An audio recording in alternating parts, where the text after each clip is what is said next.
Hello दोस्तों, good evening. आप सभी लोग का आज के इस टॉपिक में स्वागत है। दोस्तों, हम अगर भारत के कॉन्टेक्स्ट में देखें तो तीन प्रमुख नदी सिस्टम है, जिसमें से एक आज हम गंगा रिवर सिस्टम पढ़ेंगे और भारत की एक कहीं ना कहीं लाइफ लाइन रिवर कहलाती है।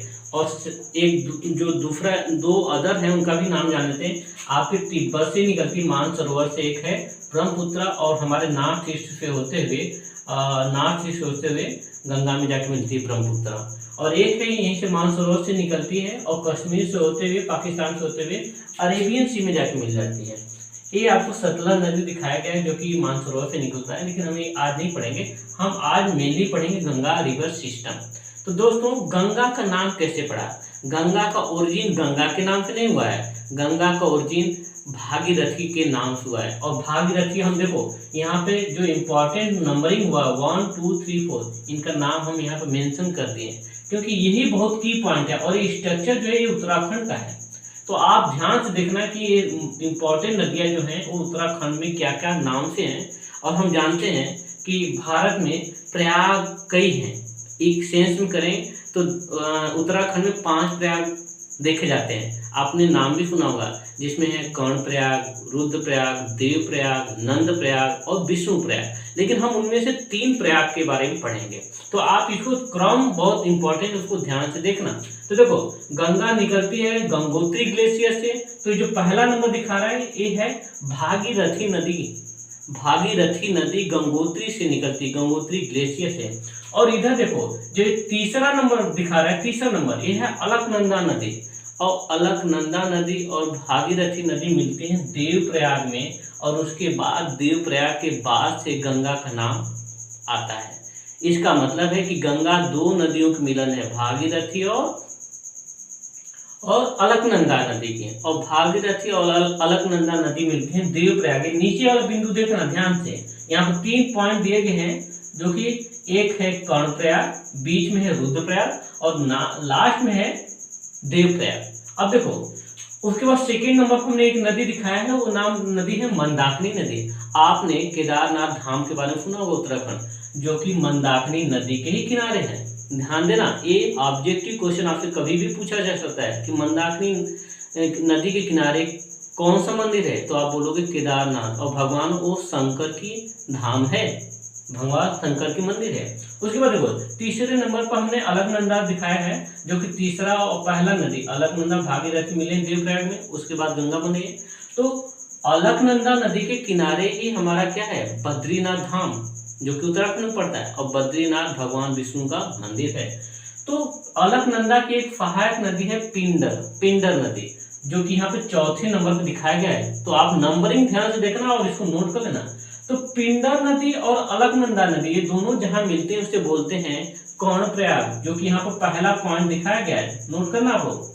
और यहाँ लिखा गया है कर्णप्रयाग। अब जब अलकनंदा और मंदाकिनी नदी मिलते हैं, वो कहाँ मिलते हैं? वो मिलते हैं रुद्रप्रयाग में। यहाँ देखो बीच वाला है रुद्रप्रयाग, बीच में पॉइंट। और भागीरथी और अलकनंदा नदी निकलते हैं, जो लास्ट वाला पॉइंट है देवप्रयाग में, देवप्रयाग। और देवप्रयाग के बाद ही गंगा नाम बनता है। तो गंगा मेनली 5 स्टेट से होकर गुजरती है। पहला उत्तराखंड, दूसरा यूपी, तीसरा बिहार, चौथा झारखंड और 5वां पश्चिम बंगाल। सबसे लंबी दूरी चलती है और सबसे लंबा ड्रेनेज सिस्टम इसका यूपी का है, क्योंकि यूपी के ही क्षेत्रफल में अधिकांश ट्रेवल करती है। तो आप ध्यान देना, एक एक क्वेश्चन इंपॉर्टेंट है, ऑब्जेक्टिव क्वेश्चन बन सकते हैं। अब उसके बाद अगर गंगा के मुख को देखें तो गंगा का डायरेक्शन ए है, इधर। तो गंगा के ऊपर से जो नदियां मिल रही हैं उसे बोलते हैं लेफ्ट से मिलने वाली नदियां, और गंगा से इधर से जो नदियां मिल रही हैं इधर से राइट से, इसे बोलते हैं राइट से नदियां। गंगा की सबसे बड़ी सहायक नदी है यमुना, जो कि कहीं ना कहीं हिमाचल से निकलती है। और यमुना की कई सहायक नदियां हैं, हम यहाँ पर नाम लिखे नहीं, आपको बोल देते हैं। अगर लिखने के इच्छुक होंगे तो आप लोग लिख लीजिए। ये पहली नदी है चंबल, दूसरी है बेतवा, और तीसरी है केन। और ये जो लास्ट वाली नदी है अमरकंटक से निकलती है, अमरकंटक रेंज, जो कि एमपी और छत्तीसगढ़ के बॉर्डर पर है। ये है आपका सोन नदी, इसको आप नोट करना, बहुत इंपॉर्टेंट नदी है सोन नदी। तो अगर हम बात करें गंगा के राइट से मिलने वाली नदियों में तो सबसे बड़ी राइट से मिलने वाली नदी है यमुना, जो कि सबसे बड़ी ट्रिब्यूटरीज है। और यमुना की अगर हम बात करें तो उसकी कौन सी ट्रिब्यूटरीज हैं, यानी सहायक नदियां, उसे बोलते हैं ट्रिब्यूटरीज। तो उसकी सहायक नदी है चंबल नदी, उसके बाद बेतवा नदी, केन नदी। ये तीनों नदियां यमुना की सहायक नदी हैं, लेकिन अल्टीमेट यमुना गंगा में जाके मिलती है, इसलिए हम बोल सकते हैं कि ये तीनों नदियां गंगा की भी ट्रिब्यूटरीज है। और सोन नदी यमुना की ट्रिब्यूटरी नहीं है, ध्यान देना, ये डायरेक्ट गंगा में मिलती है पटना के पास में, ध्यान देना। अब अगर हम बात करें लेफ्ट से मिलने वाली नदियां, तो लेफ्ट से मिलने वाली नदी है रामगंगा, उसके बाद ये आपका है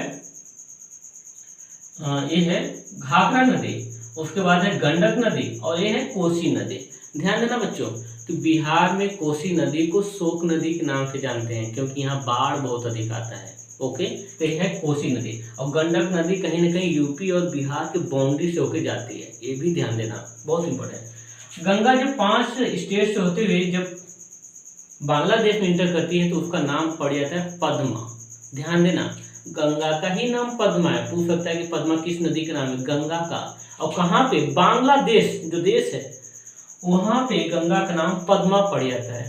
और इधर से आपका ब्रह्मपुत्र आकर नॉर्थ ईस्ट से जाकर मिलता है गंगा में मिलती है, तो वो बन जाती है मेघना। यानी कि ब्रह्मपुत्र जब गंगा से बांग्लादेश में मिलती है तो बांग्लादेश में गंगा का नाम पद्मा है और ब्रह्मपुत्र का नाम है जमुना। यमुना नहीं, जमुना। तो जमुना और पद्मा जब मिलते हैं तो इसे बोलते हैं मेघना। और इसी मेघना नदी के डेल्टा में कहीं ना कहीं सुंदरबन डेल्टा बनता है। तो ये बच्चों आज का इंपॉर्टेंट टॉपिक था। गंगा का नाम ही पद्मा है, पद्मा बांग्लादेश में पद्मा के नाम से जाना जाता है। और पद्मा से जब जमुना यानी ब्रह्मपुत्र का नाम जमुना भी है, जमुना जब मिलती तो बोलता है वो दोनों नदियों के संगम को बोलते हैं मेघना। और मेघना का जो डेल्टा बनता है उसी के डेल्टा में ही कहीं ना कहीं सुंदरबन डेल्टा पाया जाता है। तो अगर आप लोगों को ये वीडियो अच्छा लगे तो इसे लाइक करो, शेयर करो, सब्सक्राइब करो, और जहां डिस्टर्बेंस हो उसको रोको, पॉज करो और एक एक पॉइंट नोट कर लेना, तभी जाके कहीं ना कहीं इस वीडियो का लाभ मिल पाएगा और इसे मल्टीपल क्वेश्चन पुटअप किए जा सकते हैं। अगर यमुना की बात करें तो यमुना कहीं ना कहीं हरियाणा यूपी, दिल्ली यूपी और की बाउंड्री बनाते हुए यूपी से फ्लो करती है। तो पूछा जाए कि कौन सी नदी यमुना, कौन सी नदी दिल्ली और यूपी के बॉर्डर शेयर करती है, तो बोलो यमुना। कौन सी नदी हरियाणा और यूपी के बॉर्डर से निकलती है, तो बोलो यमुना। ऐसे बहुत से क्वेश्चन, एक केवल गंगा ड्रेनेज सिस्टम पढ़े इससे हम कम 50 क्वेश्चन बना सकते हैं और ये पूछे जा चुके हैं क्वेश्चन 1 डे एग्जाम में। तो अगर वीडियो अच्छा लगे तो इसको आप लोग शेयर करें और लाइक जरूर करें। आज के लिए इतना ही, थैंक यू।